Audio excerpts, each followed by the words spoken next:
Hey everyone, and welcome to Television from the Multiverse, the DC TV podcast from MailFuzz TV. I am Peter, and joining me as always is Connor. Yes, it is. We talk about DC TV shows here, as the title or the description, the intro that I just gave you would imply. Uh, Yeah, it's not as obvious from the title necessarily on this one. maybe not, maybe not. That was a sloppy intro. I blame Connor. He pushed this recording later than I would have expected. Says the man who pushed it 24 hours later than expected. Look. That is not what's up for debate here. What's up for debate is the time and the day of which we're recording. Not I pushed this by like an hour tops. Yeah, but it's not like it's the first thing we're recording, though. No, we're recording. it's not. Look, I'm just saying it's late. I'm a little bit loopy. That's all I'm saying. I'm just saying, if someone hadn't fallen asleep yesterday, this wouldn't have been an issue in the first place. I'm just making the most of this because usually it's me that falls asleep. Bite me. So, we're talking about a new episode of Swamp Thing, new episode of Krypton, and then we have archive episodes of both Gotham and Smallville. Now, we did promise last week a Batman the Animated Series, and that did not happen. However, well, I didn't watch one anyway. I don't know if you No, I completely forgot. You just said that now. Now, the reason why it didn't happen is because it was a very busy week, and like I say, we're a day late because busy schedules and other reasons, and we'll try and do it next week. We'll try. Admittedly, the next few weeks are a little bit rough, but we thought the two bigger shows to dive into would be more. I like how you made a point there, not promising it next week, because whenever you do that, it goes badly. It's Connor's fault. So before we get to the shows, though, just one kind of news is just the premiere dates for all the CW shows coming back. Well, the exception of Legends, because Legends is mid-season, but all the ones coming in October. And you know what's funny is that I looked at it at first glance and went, oh, they're actually starting on a Sunday this year. Because, last year, like, Supergirl being on a Sunday, it was like the last... It wasn't the last show to premiere, because I think like Arrow was like a couple of weeks later. They were really staggered last year, weren't they? Well, they're starting again this year, but I didn't think they were at first because I thought, they're starting on the Sunday with both Batwoman and Supergirl, and that's going to be the first thing of that airs, and so Sunday's the start of the week essentially, which is kind of more in line with like when we record and what we do. But so the Flash, so you get Batwoman and Supergirl on Sunday, October 6th, and then you have the Flash coming back on Tuesday, October 8th. But that's it for that first week. Arrow doesn't come back until October 15th, so that's 1 week later. And then it's actually the week after that, on the Monday, on October 21st, when Black Lightning comes back. So Black Lightning's actually like 2 weeks, 2 full weeks, essentially, after the first couple of shows come back. Yeah. So a little bit of a delay, but you got 3 that first week, and then... what's interesting about Arrow being a week later, though, to me, is that it's only and we were thinking they might squeeze all 10 in before Christmas. Now that they're actually starting a little bit later, makes me think that they're intentionally making one of the final parts of Crisis, which is after Christmas, an Arrow episode. Yeah, possibly. I mean, when did that start? Did you say it was October the 15th? 15th. So even if they ran through all 10 without a break, the last one would be December 17th, which is a week later than they typically go. And there's usually at least 1 or 2 weeks break in that first section. Not as much as the post-Christmas, admittedly, but there's usually at least 1 or 2 weeks. What will be curious to me is if they actually just let the final episode be a part of Crisis, or do they actually want like an epilogue episode that's actually just an Arrow thing after Crisis? Well, here's the thing, given what the last episode of Arrow was, I don't think they need an epilogue. They've wrapped up every character except Oliver. Yeah, that's true. So I think they can just have Crisis be the last episode. Which begs the question of that first 8 or 9. What are they? We'll find out, folks. So just to reiterate again, so October 6th is Batwoman and Supergirl's premiere, October 8th is The Flash, and then October 15th is Arrow, and then October 21st is Black Lightning. So that's when the CW shows come back. And then Legends, of course, is mid-season, so expect that back in January. And they did say it was part of Crisis, so I'm pretty confident in saying the first one will be in January as part of that Crisis. Yeah, because mid-season can be later than that, depending on what they feel like. But like I say, because it's part of Crisis, it'll be all in January. Yeah. So at least we won't get too many breaks with Legends next season, presumably. So if we start in January. Thank God, no. Maybe one or two, like 1 weekers. But yeah, nothing... I'd expect a couple, but not too many. Yeah. So that was pretty much the news. So we can get diving into the shows then. So yeah, we have 2 mainline new episodes to talk about. First one, of course, is Swamp Thing. This is episode 3 of season 1. It is called He Speaks, which I saw this title and I was like, oh, good. I was a little bit worried they might not do that. I was a little bit worried they might try and avoid it and whatever. No, none of that. But to their credit, he does speak. I actually think the voice is kind of what I expect and didn't sound stupid. So no, I agree with that. I'll give it credit for that. I think once again the Swamp Thing scenes specifically are the best part of the show still. Even more so this week. We'll get to that.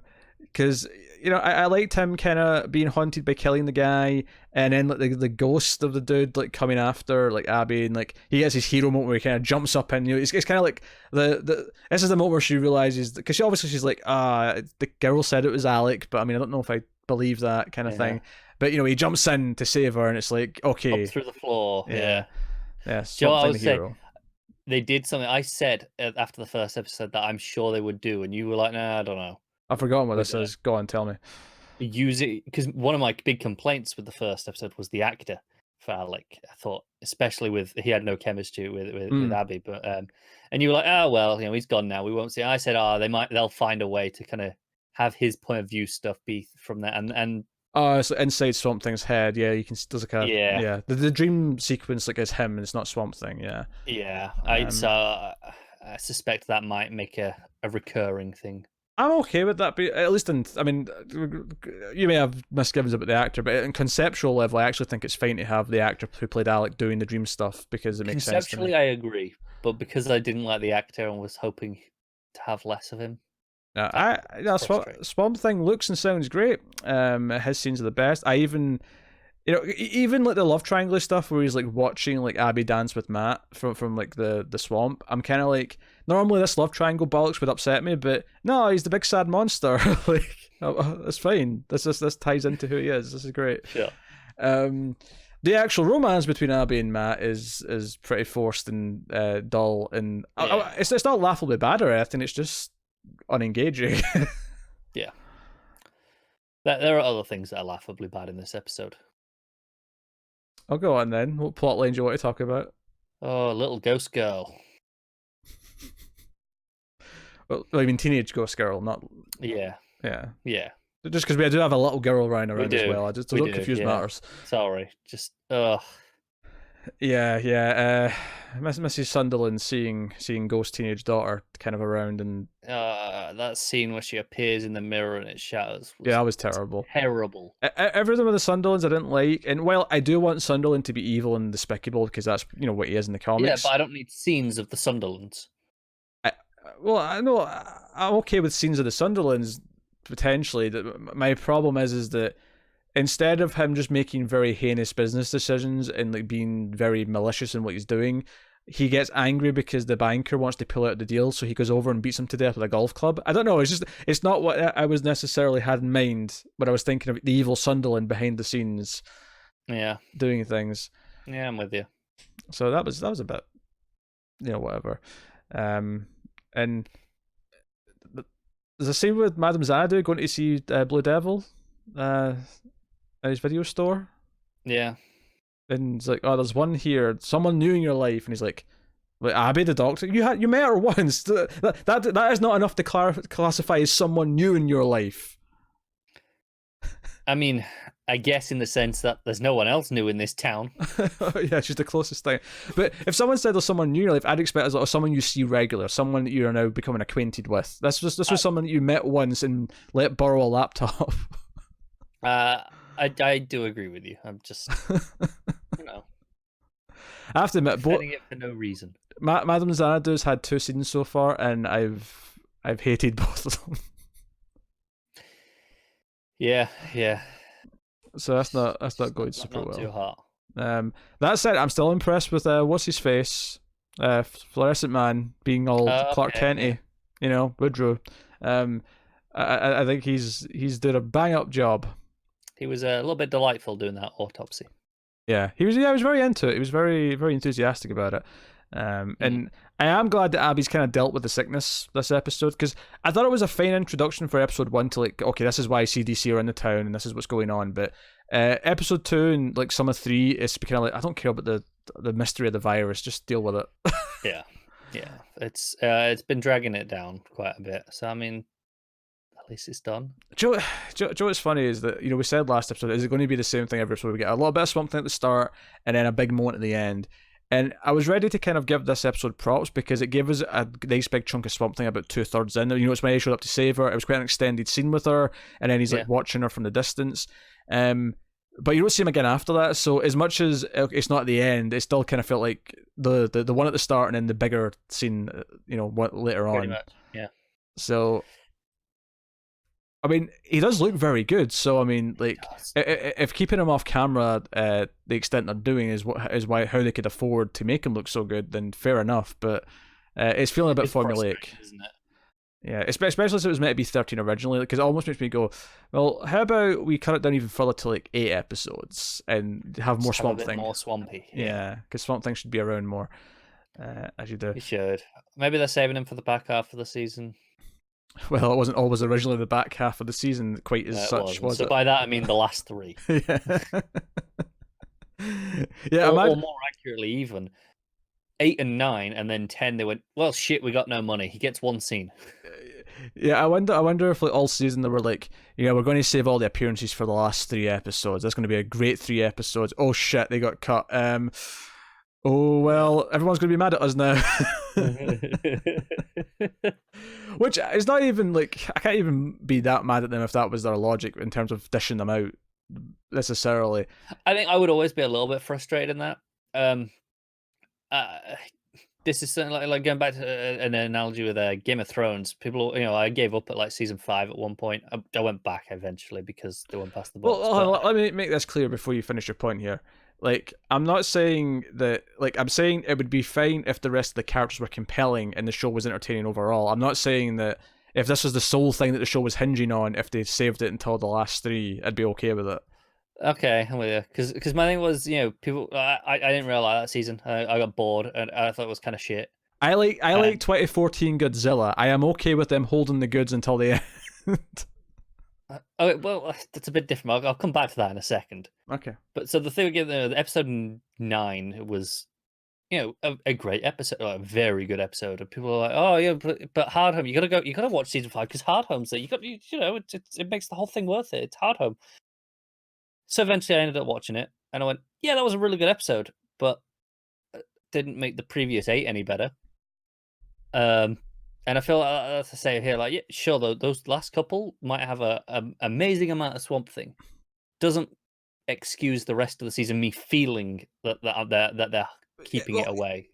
But like I say, I'm not talking about like that being the only good thing. If the rest of it was good, I wouldn't mind them holding back on Swamp Thing. I might a little bit, just because it's a Swamp Thing show, so I'd want a reasonable dose of Swamp Thing. Sure, but if I was at least compelled with the mystery or the build to him, like I could get into the build to Swamp Thing. Sure. And for some of the other characters are a bit dull. Yeah. Just on your Godzilla point. Actually, before you go on, I've got a point to make about your Game of Thrones thing. Okay. Reminds me a lot of Heroes, actually, because Heroes had a solid enough start, and then it got kind of shit halfway through season 1, and it was shit for several episodes, and then there was one good episode in the back half of season 1. It was called Company Man. I think it was episode 17. It was really good, and it got us all invigorated, thinking, oh, maybe the show's still got it in it. And then the finale was kind of a lukewarm thing, and then season 2 was absolutely garbage and atrocious. And it was not because of the writer's strike. It was garbage before they knew about the writer's strike. So I'm just, on you go. Season 3 was bad too. Season 4 was better, but I mean, I never saw. Who cares by that point? I think I watched the first episode of season 3 to see if it was enough to like convince me to stay. It wasn't. I never watched 4. I did get talked into watching the first episode of the comeback season. Yeah, which I never even bothered with. It was terrible. Yeah, I believe. I watched all 4 seasons because I had more time back then, so I could. Now I have to be a bit more. You could have still spent it in better places. I mean, probably, but it was like 40 minutes a week. It was like, whatever. But on your Godzilla, you're going, oh yeah, you're happy waiting. I agree with you. We did a review of that movie not long ago. I happen to really like it as well. But there is a difference between a 2.5 hour movie and waiting for the last 40 minutes versus a 10/13 episode season of TV and waiting for the last 3 hours of that. I'm not saying it's 1-to-1. I'm just making a point. No, but your point was you said you're a fan of Godzilla. I'm willing to wait, but, and I am as well in the context of a movie. I am not willing to wait in the context of an entire season of TV. That does not, it's too long to suffer through for just the good bit at the end. Okay. Anything else scenes you want to talk about? I thought the villain, even though he was useful enough for the sake of like Swamp Thing coming and saving the day, I thought he looked kind of stupid, and the all the bugs coming out of his mouth. It felt very like the Mummy to me. Yeah. See, I liked the bugs before we really saw him, when they were just kind of all around. I thought, oh, that's kind of suitably creepy and a bit of a mystery for some of the characters. But once it got to him, and I thought the design was fine. Yeah, it wasn't terrible, but it wasn't super compelling or anything like that. It just felt a bit more generic in terms of its horror. Whereas episode 1, I thought all the body horror stuff with all the vines coming out felt kind of unique. So good. Yeah, that felt unique to me, but it also felt in tone with Swamp Thing. These bugs, while I mean, sure, you get bugs in a swamp, sure. I'm not disputing that, but it was kind of random. It was like, oh, he's come back to life. He's like a ghost version of the dude that he killed. Yeah. And then let's say the actual ghost stuff with the daughter. Oh, that was terrible horror movie cliche ghosts. Oh yeah, that was atrocious to sit through. Yeah, and then there's like every time there's a scene with Abby and like her best friend like sitting talking about things, I'm just kind of bored. Yeah. See, here's the thing. I'm not gonna lie to you. Some of this is sounding a bit unfamiliar. I don't actually know if I made it through all this. I might have drifted off at some point in this episode, and I didn't even notice. I didn't even notice because I was still awake again by the end. But some of this is sounding so unfamiliar with. No, there's a scene where Abby goes to Alex's like lab, and it's like her friend and her friend's girlfriend sort of give her a boat, and there's that, and then there's also another scene where they're talking with each other. She's also she's a reporter. She's investigating. She's trying to get like a quote out the banker who ends up getting murdered by Sunderland. And she's actually at the house at the end, and Sunderland's kind of like hiding. He's like, "Oh, I'm gonna have to kill someone else. That'll be harder to cover up." Yeah. And he's watching the golf club, like, dude, like, just turn the swamp. We could throw. Yeah, but then they're going to look at the golf set and go, "There's one missing. That must be the murder weapon," right? Like, I get the argument that okay, if I just clean it well enough and I can put it back, then maybe, just maybe, like they'll never realize that was the murder weapon. But it's such an obvious thing to check. It's like, okay, what blunt objects in the house could be a murder weapon? Oh, he's got golf clubs. I wonder if it could be one of those. Yeah. I wasn't super into the episode. The Swamp Thing scenes are really good. I think he sounds great. Him kind of struggling with this idea that he's Alec, but he's not quite sure, and he's kind of like just having flashes of memory. Classic Swamp Thing, that. It's classic Swamp Thing, and that stuff is fairly well done. The problem is that the rest of the characters are kind of dull.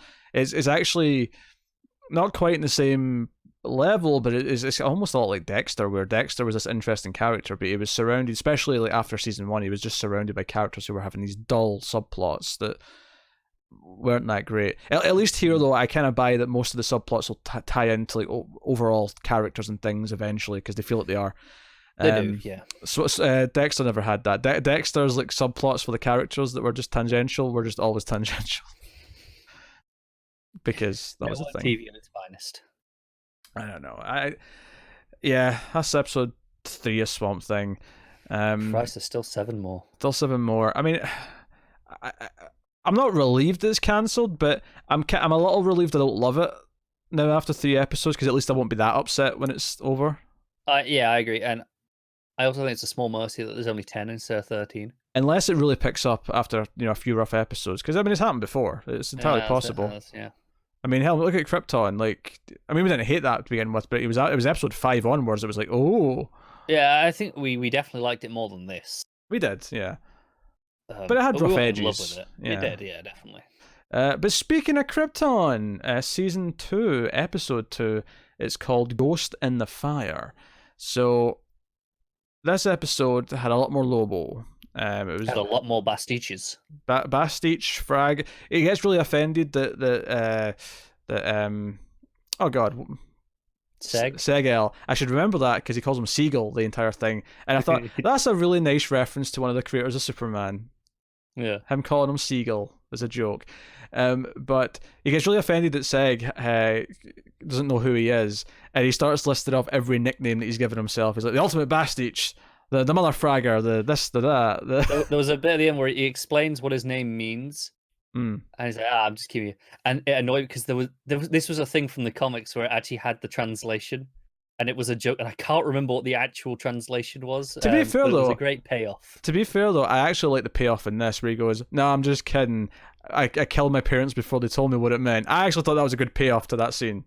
Yeah, it was good. But yeah, Lobo's pretty funny. And he's got that I don't even know what you call it, a cod piece, I guess, but it's like a metal face right in front of his dick, and he is like constantly in front of the other two's heads. Notably, Adam does know who. When he eventually says his name's Lobo, Adam's he's like, oh, I've heard of Lobo. Oh dear, and he's not surprised that when he starts because he blasts him eventually with his own gun. Yeah. Creates a big hole in his stomach, and then says like, "Wait, why is he reforming?" And he's like, "Yeah, he's got that whole healing factor thing. We should probably go." yeah. Go back to get the Zeta beam thingamajig because Lobo threw it in a lake. Yeah. So it was more of a river than a lake. Yeah, it was. I was about to correct myself and thought I won't. I'll just move on. And I thought I hope you just don't say anything. It was running water. It was not a lake. It was. You're right. Let's go on your ringtone. Person, you're right. I'll say it again. Say it slower. So no, the humor here was pretty good. And Lobo's not a character that I typically love in the comics when he pops up. So the fact it is very childish humor. But yeah, the fact that they're making him palatable is kind of impressive to me. And I enjoyed all this stuff. And I was getting like, what are they doing with Seg? Because at one point he like knows the exact distance from like Kolu to Krypton, and I'm like, it's before that where I knew something was wrong. What was it? It was when they go, we're going to find the body, right? Mm. And they go, they're like, oh, come on, we're near there. Is it far? He goes, oh, it's 2.7 minutes away. I was like, that's a weird measure of distance. Yeah, that's oddly specific. And I was like, what are they doing here? I was a little bit worried we were going to go off the deep end, but it turned out, no, Brainiac's just kind of jumped into him, so it's Brainiac. And I was like, okay, fine. Because it was funny when he had telepathy later on, but I'm like, are we giving Seg superpowers? What? But it's clearly just temporary. It's clearly just, Brainiac's in there. Yeah. Which is fine. And the telekinesis too. And telekinesis, yes. And yeah, Adam's all like excited about it and impressed. So yeah, that was a whole thing. It was a lot of fun, actually. Yeah, this whole subplot, or arguably, I mean, it's debatable if this was the A plot or the B plot, but like they're kind of equal. It's murky on this show, isn't it? Yeah, but really, and it kind of goes back into what we were saying last episode about how it's really a sci-fi ensemble show now, as opposed to just the Segel show. Yeah, or just opposed to being a Superman prequel. Like it feels just like a sci-fi show. Yeah. So Brainiac's in there, and he's got like X amount of time until Brainiac's taken over, until he's in the driver's seat. So that's one of the big concerns. If I have any complaint, actually, is that the final shot of the episode is kind of just like a weird like we kind of already knew what the cliffhanger is implying. It's just kind of like, yeah, Brainiac's maybe taking control. Okay, yeah, we knew that. Yeah, we've been dealing with that for the last 15 minutes. Yeah, so it's just kind of a weird, like the music just ramps up and it cuts to black on Seg's face as if, yeah, but nothing new really happened in that little moment. So No. So yeah, minor quibble, but nothing serious. We do actually get a scene of Doomsday early on, where Doomsday He does what I'll compare this to Avengers a little bit with Hulk on the jet planes. This looked really good. It was two of their skiffs. Yeah. Don't use Star Wars terminology. Going through the uninhabitable part of Krypton, and Doomsday just comes up and just wipes them out. Yeah. They are searching for Doomsday, though. You know, they're not just out there randomly or doing something else. They're searching for him. Yeah, but as clearly implied in the following scene, most of the Sagittarii that they've recruited have no idea how dangerous Doomsday is or really what he is. They just, we're hunting for something called Doomsday. Yeah. Because Lyta wants to train recruits properly because they were kind of rushed, and Zod's like, you know what, you're right, you should do that. But she keeps seeing a guy who reminds her of Seg. And it becomes this really sexually tense sparring session in front of everyone, and he kind of like picks up on this and tries to make a move afterwards, and she flips her shit and just starts beats him to a pulp. This was actually quite a brutal scene. Like I was getting uncomfortable. She kept just wailing on his face, and it felt like a proper violent like outburst. Yeah, and the guy didn't really do anything wrong. No one said he did. No, that's what I mean. Like, he didn't really do anything wrong, so it felt worse. Oh, sure, like, yeah. If we were looking at him going, oh, this guy's slimy, you'd kind of go, okay, well, she's beating him up. But oh yeah, sure. But like, even if he had done something that was a little bit wrong, like she goes to such a bloody pulpy degree that you're like, oh God, throw in the towel. Someone throw in the towel. He's dead. And he's not dead, but like he's out cold. He's got blood all over his face. He's got blood all over her knuckles. It didn't just feel like a TV punching scene. It felt like, no, she is pulping him, and it was, it had a bit of a hit to it. It did, yeah. So that was kind of lightest thing. She's dealing with the memories. And of course she still thinks Seg is dead. She's looking at his hologram and everything else. Zod's like, hey, this is Seg's son here. This baby we got from Nyssa. You want this? Why don't we raise this? Why don't you just raise him? Yeah, cool. That could be your kid. Here's a question: is there another kid later, or do we eventually just rename this kid to Jor-El? I hope the latter. Okay, that's a fair response. Yeah, I we might just murky it up if there's more, because we've already introduced Zod as part of this family. Sure. If we've got another one to play about with, maybe it gets a bit murky. Yeah, that's fair. That said, Jor-El does have a brother. He does have a brother. Yeah, he does. But again, not this name. Yeah, but okay, but his name could be changed to Zor-El. It could be, yeah. But again, I feel like sure, we can rename him, but if we're adding another one, is my point. Another new one. Yeah, is my concern. Unless the baby dies. I'm okay with that. Of course you are. But like, I assume it will have a really dramatic plot beat if it does. Oh yeah, the baby's going to go throw up the platoon hands like as it dies. Yes, book my Oscar. So like that's kind of that scene, and that leads to, of course, Nyssa, who goes up in the space elevator to the moon. Wegthor, or Wedthor. Is it Wedthor? Wegthor. Is that G or D? Wegthor. Yeah. Do you know what I think confused me there? I think in my head I read it as Wed at one point and went, oh, it's basically just Wednesday, Thursday. Wedthor. Okay, I see your logic. Yeah, but no, it's Wegthor. Okay. So yeah, and Val's up there, and this goes up, and I did like that she immediately just opens with, yeah, I was sent up here as a spy. Like he's trying to use me. By leveraging my kid, and they still, Jack doesn't really trust her, and then there is a scene later on where she does call Zod still, and it's like, and all the information she gave them, he wanted her to give to them. Yeah, you're kind of hoping she's still playing a long game of some kind with Zod, but I'm less convinced, which is good writing, that I'm not 100% sure which way she's gonna go. Yeah, I feel like it'd be more interesting if she was, because she was, last season she was so like the kind of maybe evil one, right? But she kind of finally kind of became one of the good guys towards the end of the season. Yeah.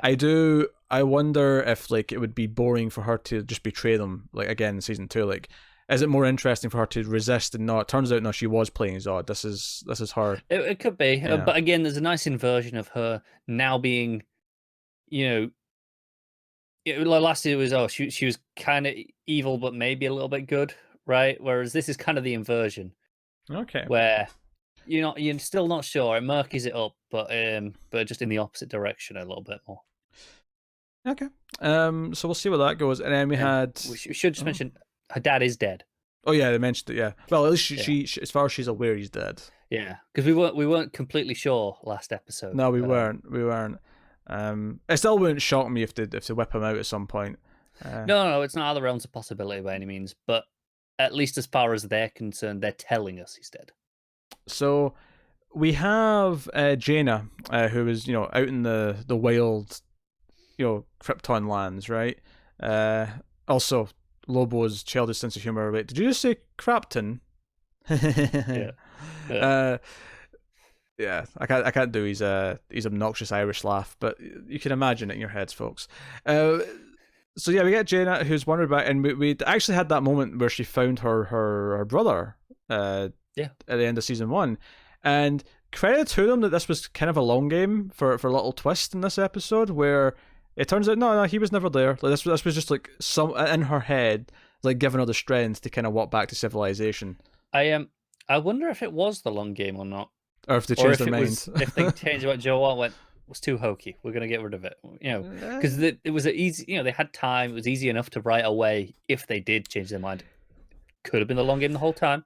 It could have been. I think my argument for it being the long game is that her seeking some kind of closure with the brother that she left behind, where now she's like, she doesn't like the fact that she's built Leita into this type of person, and she's regretting her own decisions. It makes sense for me for her to look back at what she did with her brother, having to leave him out there and wanting to make some kind of peace with that, even if it's just in herself. Like, and this was kind of her way of doing it. Sense, yeah. So it's just why even if they did change their minds and this was the new plan, I'm 100% okay with it because it always makes sense that this what was the plan the whole time if it had been. Yeah, I like that it makes sure that it wasn't just like Batmaning out the scene just by like showing you the footprints in the snow, just to make it very clear. Like, no, she was the only one who walked up here. Yeah. So he's into a bar. She has to bit of a famous outlaw at this point, given what she's done. Yeah, get recognized, and it's like, nope, you don't recognize me. That's not who I am. So she beats the shit out of him, and she gets a drink. But then the Sagittari show up. And the guy sort of shops her in with a simple nod, and she has to end up fighting them. Takes him on pretty well, but eventually is assisted by Dev, who, of course, we haven't seen this season yet. So he pops up. So pretty good fight sequences. Yeah, it was actually, because I don't think the fight sequences were something that I necessarily considered like a good part of season 1 necessarily, but no, it always had energy in, especially like the Sagittarius training sequences. There was always energy in those. Mm-hmm. But a lot of when it actually became fighting was gunfights, stuff like that. So it was well choreographed in that sense. But this was closer quarters. It was a bit different, but it had a good pace to it. Yeah. I actually, one of the funny things about the latest stuff, actually, now I'm remembering this, is that I actually kind of called where it was going. I just thought it was getting there quicker. When she had him in like a submission on the floor when they were sparring, I thought she was going to break his arm. Like, I thought she was going to just like snap his arm there and then. I did too, yeah. Yeah, and that was kind of the dramatic point was the same. She eventually beat the shit out of him and left him like in the hospital, but it was just more of a journey to get there. But she wanted to break his arm, but he did ask for mercy, so she let him go. But another couple of seconds of him not asking, I think she would have gladly done it and felt vindicated in doing it and justified because, well, he didn't ask. Yeah, no, that's interesting. It's interesting. So, yeah, I mean, that was basically the episode, right? Yeah, I think so. So, yeah, no, it was a solid second outing. I'm still like not convinced by this show yet, in the sense that every week I expect it to finally reveal that it's just a mediocre show, and I've just been kind of fooled for a few episodes. And then every week it's like, no, I actually still quite like this. It's still good. Every week you're going, where's the stupid Superman prequel stuff? Yeah, or not even just. I don't know. I expect more dodgy writing, I guess. And this is all just because when it was announced, it was like, this is who's involved, and we were expecting a train wreck. Yeah, I guess. I was also just because the first half of season 1 did have some of that drama elements that, I was expecting it to go down the route of. it was never, even in that first, it was never terrible. It never fully committed to those things. They were kind of there. Like I say, it was rough edges. I think you used the phrase earlier. But I mean, we were always relatively on board from the start of season 1. Like, yeah, this has potential. Yeah. But now it's becoming a properly great show. Props to the moment with Val basically speaking to the army saying we're going to take Krypton back. There was a the L theme kind of came in there, which was nice. Yeah, it was nice. So from Krypton to Krypton, we go to Smallville. This is season 2, episode 2. It's called Heat. This is the one where Clark gets heat vision. It's an infamous episode. Maybe this is because, like, the first time I saw this episode, I was probably like 14, something like that. But watching it again now for the first time since I was that age, I will tell you the first big thought I had in this episode after a couple of the introductory scenes, which maybe or maybe not, we'll not talk about depending on how we feel, is when they go to class and it's like, oh, I heard from my dad that, Mrs. whatever her face is, like, always does this boring sex ed class. And then in walks this, this character for the episode, Lexi's fiance, it turns out to be this younger actress who's obviously all the boys are all like, oh, God, this heat wave and this sexy teacher, how are we going to do this?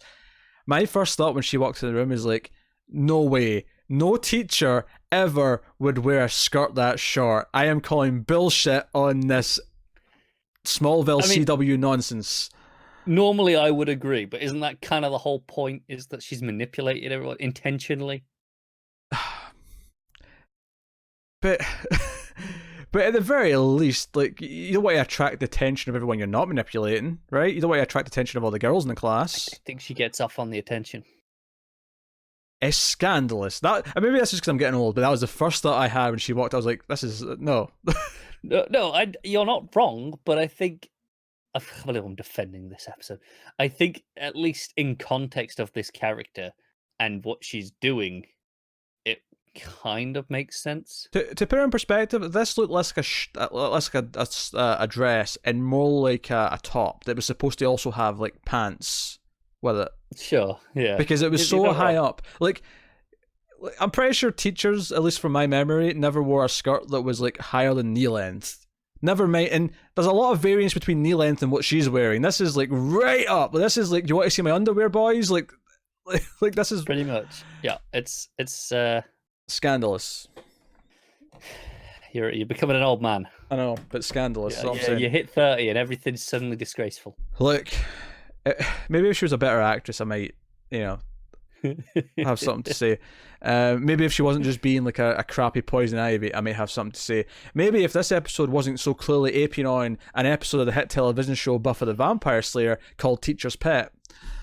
I said this last week and you were like, nah, you don't remember it. I went, it is clearly aping on better episodes of Buffy, and you went, nah, I'm not sure it is. And I told you, you will come back after watching it and you will agree with me, and here we are. I'd forgotten the whole teacher angle though. Well, clearly I hadn't. This screw you. To the point where she even tries to seduce Clark at one point by coming over to the bar as if that's normal. Yeah. She does seduce. To be fair, at least he reacts like, "Hey, this is weird as shit." Yes, as does Martha. Martha's like, I'm going to phone and get her suspended. She's not allowed to hit on teenage boys. How dare she? She's an angry mother. Understandably. Imagine having that conversation with your parents. I mean, hell, actually, even the heat vision, he has to kind of admit that, yeah, it was sex ed class, and then Jonathan's like, and they're like, oh this boy, might be tied to hormones, son. The one beat I'll give this episode is when they've got the scarecrow up and it's like, oh, let's practice, and Jonathan standing next to him. He's like, Dad, this might be easier if I'm on my own. And he's like, yep, I understand. I'll go over there. Yeah.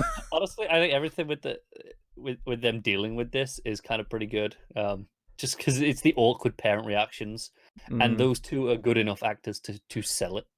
Yeah, they treat heat vision in this episode like a dangerous erection. That is how they treat this. Yeah. It's like parents having to explain what an erection is to their kid. Except, he's older than he would be for that, but like, it works because of it's heat vision. I think what frustrates me about this episode, and I know that she has just the one thing. Well, multiple things, but I know that she has the poison ivy powers, right? And I know that explains why she can do what she does, specifically to Lex, and why Lex is so like pro her and like angry at everyone else as soon as they question her. The problem is that I feel like I've seen Lex get close to this kind of attitude with someone he's dating, and not believe someone when they say, "Hey, she might be trying to just like screw you." He did it with his father last season. I'm sure it happens again later on in the show. Probably, I've seen Lex be this way with a character. Maybe not quite as love spelled as this one was, but close enough that this just felt like, okay, yeah, like typical Lex. Typical Lex. He's getting married. Well, what? Okay, I guess that's happening. Yeah, no one really questions it that much. Not enough. They're all like, well, this is kind of quick, but I mean, if you say so, Lex. We literally met her as a school teacher before we found out you were even engaged or met anyone. Like that is the sequence of events. Lana is trying to make a video for Whitney. We're still talking about Whitney. Oh, God's sake, I know. At least this is her breaking off with Whitney eventually. So she gets Clark and Chloe and everyone to do like a little, Pete does a video. It might be the only thing Pete does in this episode, but he does do a little video. Yes. I'm genuinely trying to remember if Pete was in any other scenes. He was in the classroom scene because he was also staring at okay, sure. Teacher lady. I'll just call her Miss French because that was the praying mantis's name on Buffy. Notice how I remember that like guest character's name, and I can't remember the character in this episode that I watched yesterday. I remember her first name because she kept going like, "Call me Desiree." Sure. That's cool. So I remember that, and it was a distinctive enough name. It may have been Dawn French, actually, the first name of Miss French. I'm doubting it because there's a character obviously later on called Dawn, but I think it was Dawn French. But that's not even that good an episode of Buffy. And it's much better than this. Yeah, it is. It's much better than this. So yeah, she's doing this video and she's like, "Oh, I'm going to break up." And Chloe even admits to Lana that Clark has feelings for her. He cares more about you than me. He always will. And she lies about some boyfriend she had for the summer. Yeah, you were wrong. Sorry, by the way, it was Natalie French. Natalie French. Oh well. I thought that would be more interesting than Smallville. Yeah, no, it is. Where am I getting Dawn French from? Is there Dawn French in existence? Yeah, I'm pretty sure there is. That's a person, right? Dawn French? Sure it is. And this is where Cara... Vickery Dibley. Ah! Yeah, it's her. There you go. She's on another TV show. There you go. Yeah. So I'm not completely crazy. I'm not going to lie. She's the actress and comedian and writer and stuff. Yeah, I was a little worried you were going to search that and it was just going to come up with lots of porn. I was a little concerned that it was just going to do that. I was like, this isn't a porn star. I don't think it is.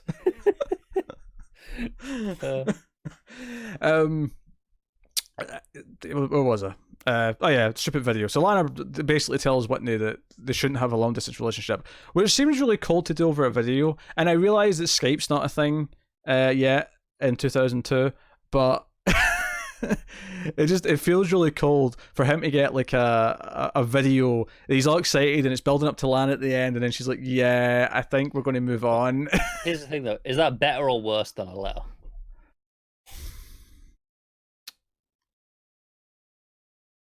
Because I mean, those are kind of the two options. I think it's worse. Do you? I think a letter is like more dignified in just the way that we all had to communicate for a long time. Not us personally, but like people as a species. As a species, I mean, phone calls do exist. I think a phone call would probably be the best option. To be fair, he's off in service in a different country. Yeah, but right? he does get chances at base every once in a while to phone home. Like that's the thing that happens. Sure, but it might be not that often, which is why they're communicating this way. So sure, but anyway, I think a letter is a bit more dignified. And as much as I think, obviously, people are maybe thinking right now, but like, does that mean it's okay to text a breakup? It's like, well, no, because texting and writing a letter that you've put thought into and make a whole, like a letter is more a piece of writing that you really put thought into. A text is so impersonal. I think if you can't do it face to face and you have to, it's long distance, and I mean, I think now you do Skype or whatever, you do a video call because you do it as close as you can to face because it's a live conversation, so you can still have the same intimacy for the most part.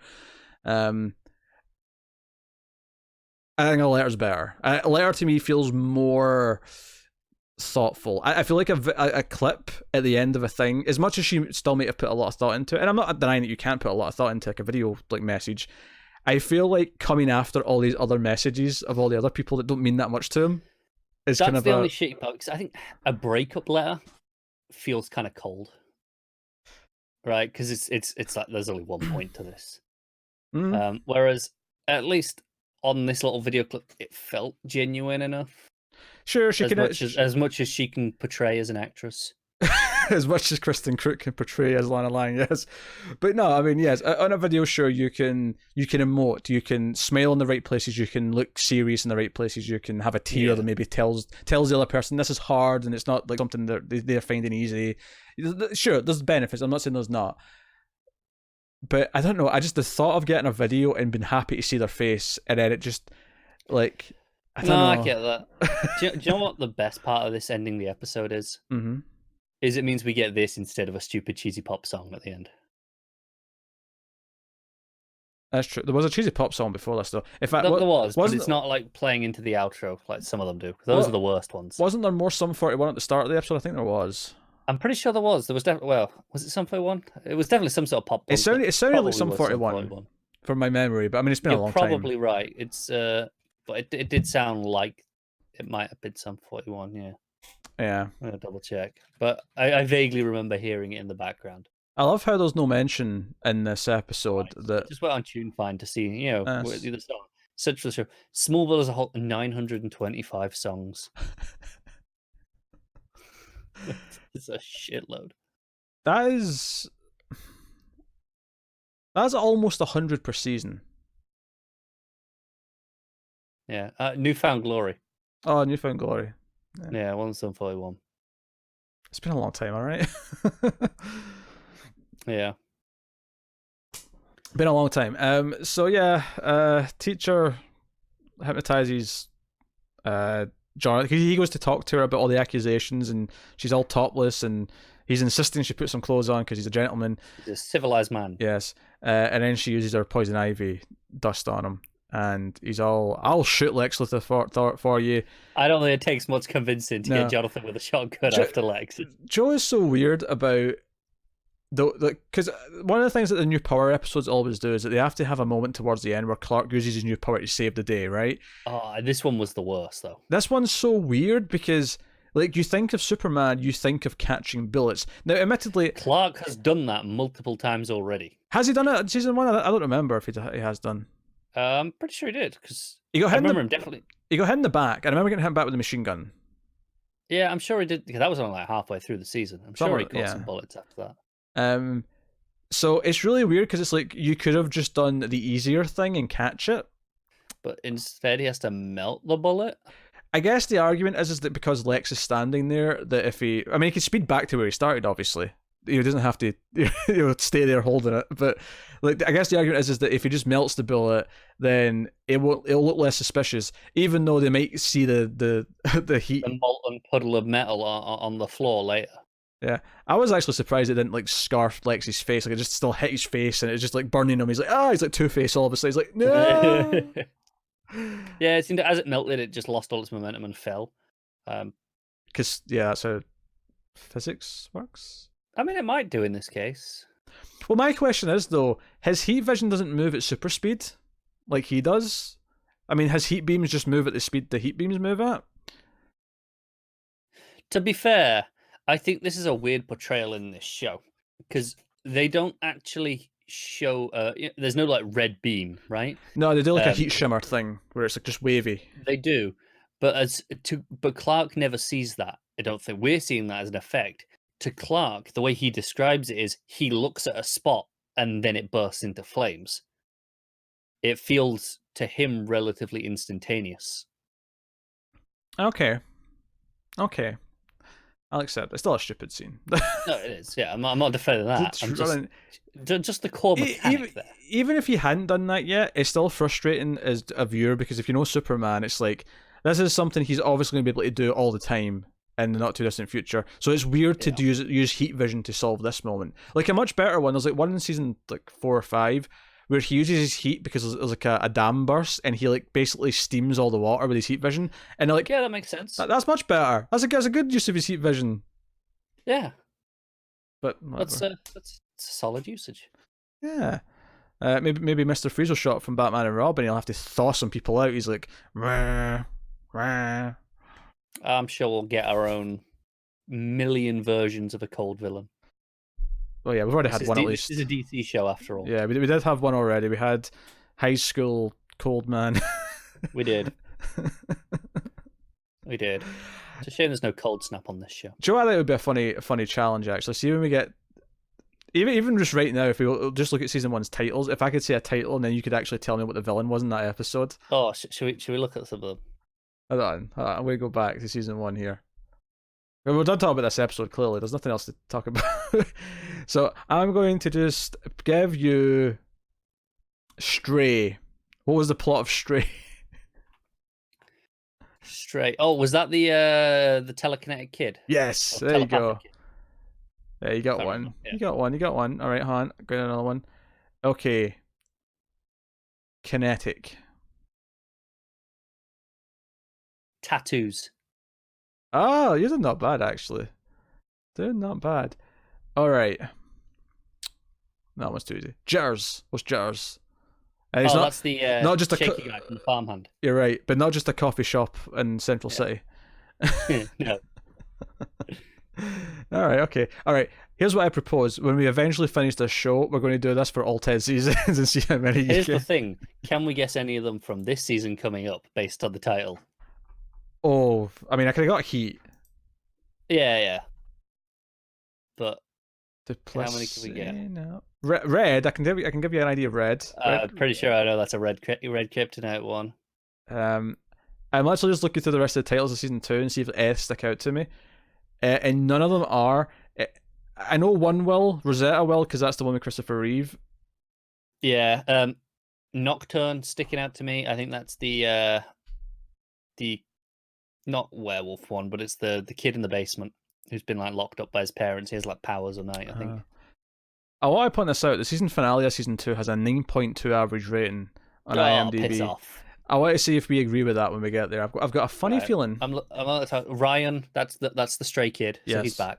Oh, is he back? He comes back. Yeah. Well, season 2, episode 8 is called Ryan. So.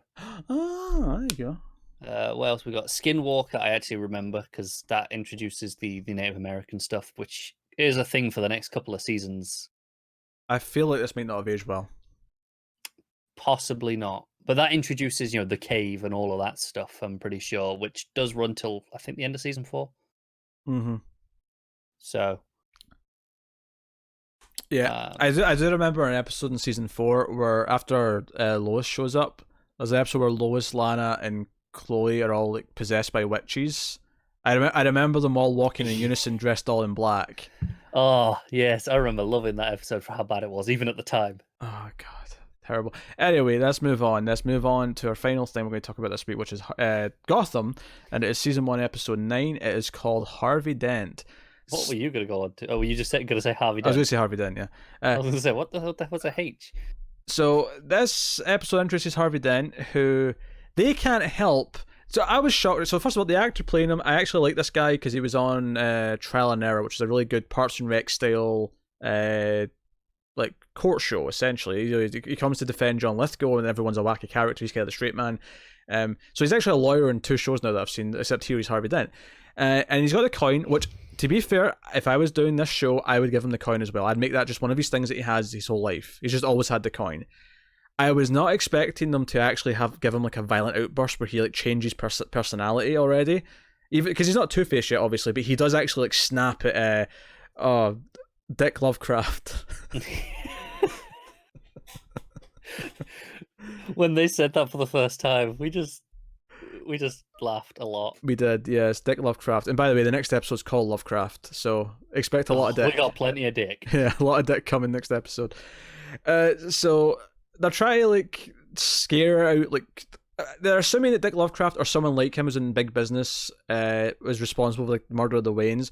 So he wants to look that they have a witness, which is Selina, but not actually report who the witness is, so it'll just scare someone into talking and hopefully get them that way. So we have it's a solid enough theory. Yeah, we kind of have a scene where he kind of earns Jim's kind of trust a little bit and they shake hands. It's kind of the rooftop scene from Long Halloween / Dark Knight, except without Batman. Pretty much. Yeah, because Harvey's, I mean, he's quite young here, but he's still already like full on assistant district attorney. He's still relatively fresh in his career onto that though. Yeah, I never got the impression though in the comics that Harvey Dent was any older than Bruce was, more or less. No, they felt relatively contemporaries. They were always kind of there's a lot of versions where they're kind of good friends, Harvey and Bruce. Yeah, they always felt to me like there were two guys in their like early to mid 30s in that story. Yeah, give or take. So, so that was kind of it. But we had to mention the outburst scene because it was important. Oh, and the terrible lighting of, hey, look, one side of his face is light and one side shadow. Oh, that's right. And also, because he does this thing when he's introduced in his first scene where there's this kid where he's like, okay, I'm going to toss a coin, and if it's head, I'll let you go free with a warning, but if it's tails, then we're I'm going to go for jail time or whatever the threat was. No, here's the thing though. He doesn't say if it's heads or if it's tails like that. He offers the kid the choice. Oh, that's right, you're right. Yes, because he says most people pick heads, sure. Yeah. But like immediately I was like, I wonder how long they wait until they reveal that he's got a two-headed coin. And it's literally... Because your exact words are, will they tell us this episode? Yes, and it was within 5 seconds. Yeah. They couldn't wait. Like, I mean, hell, if I'd known it was going to be 5 seconds to reveal the two-headed coin, I might have guessed that by the end of the episode he'd been having like violent Two-Face outbursts. Yeah, we probably should have done. Why not? So that was the Harvey Dent stuff. The best part of the episode, when I say best, I mean the most entertaining part, was by far, and I didn't see this coming, but young Selina being at young Bruce Wayne's mansion and Alfred putting up with it ended up being kind of the highlight of the episode. Just about putting up with it. Yeah. He's angry at her. Bruce keeps trying to be nice. Alfred cracks some jokes about fancying her. He's like, oh, I didn't realize you fancied her, sir. Kind of thing. He's like, what? How dare you? But he's enamored. He's like staring at her. Is this Alfred growing on you yet? I still hate that he calls him mate. Alfred should not call Bruce Wayne mate. I hate it. I agree on that bit, but kind of sarcastic Alfred. I love that his Batman training is essentially just Alfred holding some kick pads for for Bruce to punch and so kick. it's like, what the hell are you doing? He's like, I'm training. Oh yeah. Later on, he's doing he's trying to train himself to hold his breath underwater. But for some reason, he's still dressed in complete full outfit. He's got his sweater on, his tie, he's got full shoes, and I'm like, why? I mean, you can do this in a bathing costume of some kind. You don't have to do it in full clothes. Yeah. It's not like he was pushed in the water and he's just taking the chance. He's actually doing the test in full outfit. Like, why? Because he's a weird little bastard. I don't know. But they kind of fight a little bit because he asked too many questions she doesn't like. Yeah. But then later on, they have a bit of a food fight. Yeah, they have a food fight, and she's kind of aware that he's into her, so she's like, hey, if you hit me, I'll let you kiss me. And it becomes... And what I liked about that, as much as I hate some of this Bruce Wayne stuff, is that at the very least this does feel like a weird kid version of the Batman Catwoman. It does. It was relatively sweet.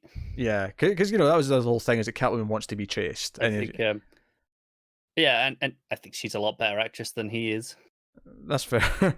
If Batman catches her, they often will end up kissing. That's kind of a thing. So, it was kind of a neat way to kind of foreshadow that, because a lot of the foreshadowing this show does is absolutely god awful. Like, that's because it's not foreshadowing. It's just, hey, look at this thing. Sure. This wasn't. I mean, I don't necessarily like that young Bruce Wayne and Selina are meeting, but if you're going to do it, then this was a decent enough little beat to have with him. Yeah. And Alfred being like, oh, hey, he's actually smiling and having fun with a kid is roughly his own age for the first time in months. Yeah, because maybe this is good for him. When Gordon first shows up with her, because she'll be safe there, Alfred's like pissed about having to do it, and then when Gordon phones later, he's like, actually she's a breath of fresh air of a sort, so yeah, it's fine. And he's like, all right then, interesting. Yeah. Maybe, honestly, the main plot with the cops is actually, I can barely remember. There's an arsonist broken out of Blackgate, which leads at the end, because Gordon has this thing with the mayor where he's like, yeah, he was in Blackgate where they're not like, he's mentally ill and they're not, outfitted for that. A bomb maker, not an arsonist. Yeah, bomb maker. Yeah. Yeah, no, you're right. I was just calling him an arsonist because bomb maker, sure. Yeah, which is a lot more insidious. Sure. Is there a better name for bomb maker? Terrorist.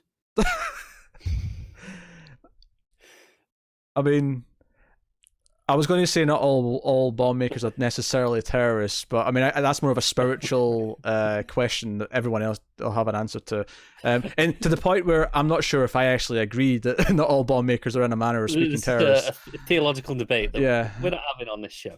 Yeah, are arms dealers essentially just terrorists with backing? I don't know. That is a big, broad question that you can all ask yourselves. I'm not getting into that. Anyway, so they're looking for him. They think his brother might be the one who broke him out, but it's not. It's it's Fish and her crew that are doing all this, and they're stealing Falcone's money. It just kind of goes balls up, and they eventually catch him and save him because it's clear he's not the one to blame. And there's a backup bomb planted on their van with the trigger theme of Final Countdown, which made me laugh because as an Arrested Development fan, I can't hear Final Countdown now without seeing Joe Bluth in my head. And it made me laugh again later because they're like, oh, and by the way, the bomb that was on the van, because it's quite clear that Fish was just trying to kill who was behind, like you should set these people up and we're going to kill them at the end. But they're like, oh yeah, it turns out that bomb, he says, because everything else he's been so honest about, so there's no reason not to believe him, but he's like, yeah, the bomb on the van wasn't his. And I'm like, yeah, it was an illusion. Joe Bluth put that bomb there. Joe Bluth. I have my own relationship with that song in that when I was younger, I went to the local football team. Which I would still consider myself a sport up because hometown team, whatever. Whenever we scored a goal, that was the song that was played for a good decade. So it was always like, oh yeah, that song it was reinforced as a positive thing. So now when I hear it, it's like, oh, something good must have happened. It's just out of a decade of being reinforced for that. Well, and then they changed it to Chelsea Dagger, and it wasn't as good. I have no association with no football teams, but where I worked for a long time, the music they used to play at the start, because it was a bingo hall, so there was always like a starting music, right? They used to always play I'm on my way to Amarillo, or whatever the song's called. So I came to detest that song. However, after a few years of that, someone finally told management, by the way, you need a license to play music in a place like this. Yeah, you do. And then they got the owner got a friend to record an original song, and then I was begging for Amarillo to come back. I was like, bring it back. Oh, I can still hear that. Oh, do you know what? I have something at work because our playlist, they change it like once every 6 months. They're terrible at updating the playlist, and it's in the same order every day. Like there's a 3 o'clock song that I know, and and I go, oh, I guess it's 3 o'clock, and it's terrible. But in the last 3 weeks, they've been trialing something where 5 o'clock till 6 o'clock, no music whatsoever. And he gets to 5:30. You're like, give me back the music. Give me back that shitty song, that 5:30 song. I hate it, but give it me back, please. Because, oh my God, it's mind-numbing walking around with no music at all. So what you say is they should put it on shuffle so you don't get specific songs. Shuffle would be brilliant. It's not a hard thing to do. It's like a click of a button. As I said, we have a 3 o'clock song. There's people who do the closing shift. They have their cleaning songs where they know, oh, okay, that's time for me to go and sweep, and sweep to that song. And it takes them exactly this song's length to do it. It's terrible. Yeah, but Bruce and Selena stuff. actually relatively entertaining. The actual main case, not so much. Barbara's ran off and is sleeping with Montoya again. That's revealed at the end of the episode. And then the only other thing is that Penguin goes to see the young woman that Fish has got infiltrating Liza Falcone. Liza, there you go. And lets her know that he knows what she's doing, but he wants her to keep doing it. And if anyone finds out, she'll die. I feel like he's going to like pop in at a later episode to ask for favors. That seems like a Penguin-y sort of thing to do. It does. The question is this something he's doing behind Falcone's back? Or is this something that... No? No, I don't. I think... Well, I don't think Falcone necessarily knows about her yet. But you think he's doing this so that he can eventually be, hey, Falcone, I found this out. Aren't I a good soldier? Yeah, I think it's to get a favor with Falcone later. That makes some sense. I can see that. But obviously he'll pretend that he's only just discovered it. So the big dramatic thing at the end, though, is that given Gordon's speech where he grills the mayor, he's like, you're an idiot. Like, you have these patients in Blackgate. They're not suited to treat these type of patients. So the episode ends with him going, well, because we need a dedicated facility, we're opening up Arkham as a mental hospital. And then Gordon's like, that thing's like 200 years old. That's not good at all. But he's kind of... So I mean, I hate this as an actual like serious plot point, but the irony of like Gordon being inadvertently creating Arkham Asylum as we know it is pretty funny. Yeah, I know. Because I actually remember the last thing that happened before I stopped watching, which was the mid-season. So we're close then, because this is episode 9. Yeah, it must be close. The very last beat. Do you want to know it? Oh, let's not spoil it. Okay, fine. Let's not spoil it for the people at home. If they're watching along Gotham for the first time with our commentary. They won't be missing out on much. Oh, I can give a genuine reaction when I see it. Which I assume is either episode 10 or 11, because that's usually about... if I look at the names, I might know. Well, Lovecraft's next, and then the one after that is Rogue's Gallery. I think it might be the next one then, because I don't remember Rogue's Gallery. Yeah, 10 sounds right. They really get to 11 before Christmas. Yeah. So we got Lovecraft to look forward to next week. But yeah, that's Gotham, episode 9. What a wild ride it has been. I don't even know where to go from here. That has been episode 82. You have no idea, do you? 82, 83. 82. 82. Yeah, I was right. Shouldn't have second-guessed yourself. Trust my instincts. But that's been episode 82 of Television for the Multiverse, where we talk about DC TV shows. We typically pick a favourite of the week at this point, but let's be honest, it's obviously Krypton, because Swamp Thing ain't too hot. So there you go, that's easy, done. You can support the show in a number of ways. You can, of course, like and subscribe and rate us on your podcast app of choice. Give us a 5-star rating or whatever. You can obviously support us financially by going to patreon.com/MailFuzzTV, where you can support us for as little as $1 per month, and you get some bonuses, exclusives, and things like that. And at the higher tiers, you get to sponsor shows and get your name at the end of the videos and things like that. So go have a look at that if you want to support us. We obviously appreciate it if you give that a chance. And you can also check out other content that we have. Obviously, it's worth mentioning Comics from the Multiverse, our comic book podcast equivalent to this, where both me and Connor plus Matt talk about DC Comics every week. You can also check out, what else can we recommend that's relevant? Something random. Pick something, anything, Connor, that we do. What do we do? Star Trek. People might like Star Trek. That's, There you go. It's sci-fi, and superheroes are inherently sci-fi. Sure, I can see it. Yeah. So we're going through Next Gen at the minute. We just finished season 1, I think. Yeah.